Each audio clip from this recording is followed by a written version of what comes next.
அஸ்ஸலாமு அலைக்கும் வரஹ்மத்துல்லாஹி வபரகாத்துஹு. சஹாபாக்களின் வரலாறுகள் பார்த்து வருகிறோம். கப்பாப் ரலியல்லாஹு அன்ஹு அவர்கள் ஏற்ற துன்பங்கள்.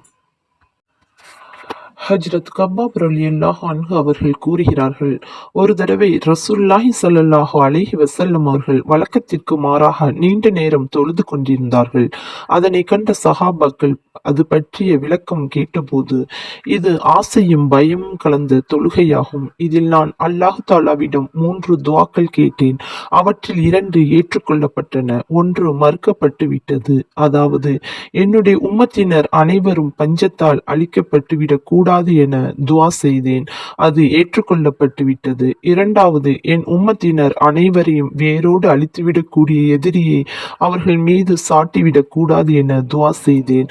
அதுவும் ஏற்கப்பட்டது. 3வது, என் உம்மத்தினர் தங்களுக்கு மத்தியிலே சண்டையிட்டுக் கொள்ளக் கூடாது என துஆ செய்தேன். அது ஏற்கப்படவில்லை என்று பதில் கூறினார்கள்.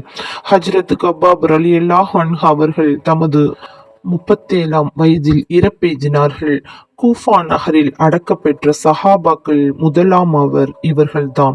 இவர்கள் மரணமடைந்த பின் இவர்களுடைய அடக்கஸ்தலத்தின் பக்கம் சென்ற ஹஜரத் அலி ரலியல்லாஹு அன்ஹு அவர்கள், அல்லாஹ் தாலா கப்பாப் ரலியல்லாஹு அன்ஹு அவர்களுக்கு கிருபை செய்வானாக, அவர் சுய ஆவலுடன் இஸ்லாத்தை ஏற்றுக்கொண்டார், மகிழ்ச்சியுடன் ஹிஜ்ரத் செய்தார், ஜிஹாது என்னும் சன்மார்க்க போரிலேயே தன்னுடைய வாழ்நாளை கழித்தார்.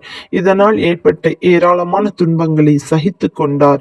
இவ்வாறே மறுமை நாளை நினைவில் கொண்டு கேள்வி கணக்கிற்கு தன்னை தயார் செய்து கொண்டு உலக வாழ்வை கழிக்க கிடைத்ததை கொண்டு போதுமாக்கி தன்னுடைய எஜமானை திருப்திப்படுத்திய மனித புனிதமானவர் என்று கூறினார்கள்.